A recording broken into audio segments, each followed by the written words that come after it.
আমার রান্নার সময় শাকটা আগে আমি চুলায় বসিয়ে দিলাম। শাক রান্না হতে একদমই শব্দ করে না, চুপচাপ সেদ্ধ হয়।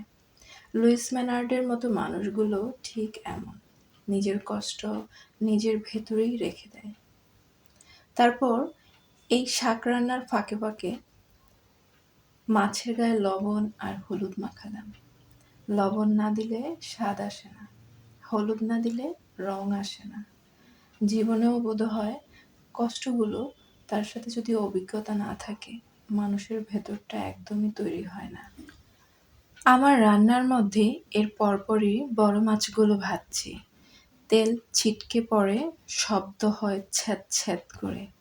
সবাই দেখে, সবাই বোঝে এইটাই রান্না। কিন্তু যখন পাশে পড়ে থাকে টাকি মাছগুলো, সেগুলো কিন্তু কেউই দেখে না। পরবর্তীতে সেগুলি ভাজা হবে। তবু শেষে গিয়েই কিন্তু বোঝা যায়, ভর্তা যখন বানাই সেই ভর্তার স্বাদটাই সবচেয়ে গভীর। এই গল্পের লুইস ম্যালার্ডের কথা ভাবলে রবীন্দ্রনাথ ঠাকুরের একটা ছোট গল্প কথা মনে পড়ে যায়, স্ত্রীর পত্র। সেখানে মৃণাল যে চরিত্রটা, সেই মৃণালও আমাদের এই লুইসের মতো। মৃণালও সংসারে কষ্ট পায়নি খুব, কিন্তু সে সবশেষে বুঝেছিল নিজের মতো করে না বাঁচলে সব আরামে কিন্তু ফাঁকা হয়ে যায়। লুইস 1 ঘন্টা পেয়েছিল, আর মৃণাল সাহস করে পুরো জীবনটাই বেছে নিয়েছিল। পার্থক্যটা এখানেই। আবার মনে পড়ে নোরার কথা। হেনরিক ইবসেনের আ ডলস হাউজে এই নোরার কথা পাওয়া যায়। নোরার অবস্থাটাও ঠিক একই রকম। নোরা দরজা বন্ধ করে বেরিয়ে গিয়েছিল শেষ পর্যন্ত, কিন্তু লুইস বেরোতে পারেনি। এই পার্থক্যটাই আমাদের সমাজ। রবীন্দ্রনাথ ঠাকুরের চোখের বালির বিনোদিনী চরিত্রটিও আমাদের এই লুইসের সাথে মিলে যায়। বিনোদিনী আর লুইস দুজনেই সমাজের নির্ধারিত নারীত্বে আটকে নিজের ইচ্ছা বুঝতে পেরে অপরাধ বোধে ভোগে। কিন্তু লুইস নিজের ইচ্ছাকে স্বীকার করে, আর বিনোদিনী সেই ইচ্ছার সাথে লড়াই করে।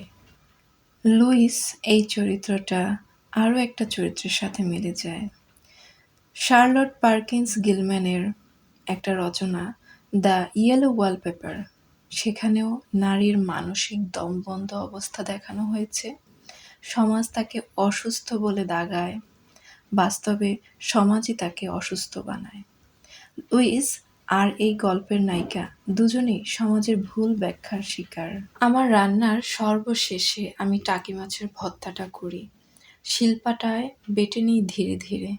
সবচেয়ে বেশি সময় লাগে এই ভর্তাটা বানাতেই, কারণ এটা চোখে পড়ে না, কিন্তু স্বাদটা থেকে যায়। এই গল্পেরও সেটাই ভালো দিক, চেঁচামেচি নেই, কিন্তু কথাটা গভীরে ঢুকে যায়। আর খারাপ দিক যদি বলি, এই গল্পে লুইস বাঁচে না। আমরা চাই সে বাঁচুক, নিজের মতো করে একটু শান্তিতে থাকুক, কিন্তু লেখক বোধহয় সেটাই বলতে চেয়েছেন, সবাই স্বাধীন হতে না পারে না।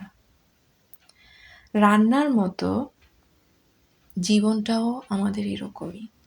সব উপকরণ থাকলেও সবাইকে সবসময় তৃপ্ত করা যায় না। চারপাশে হাজার রকমের উদাহরণ আছে। এই রান্নাটা তাই শুধু খাওয়ার জন্য না, এই রান্নাটা একটা গল্প, আমাদের মতো সাধারণ মানুষের গল্প, যারা সব সামলায় কিন্তু নিজের কথা খুব কম বলে। কিন্তু তারা অবশ্যই বুঝে ভালোবাসা আর স্বাধীনতা এক জিনিস নয়।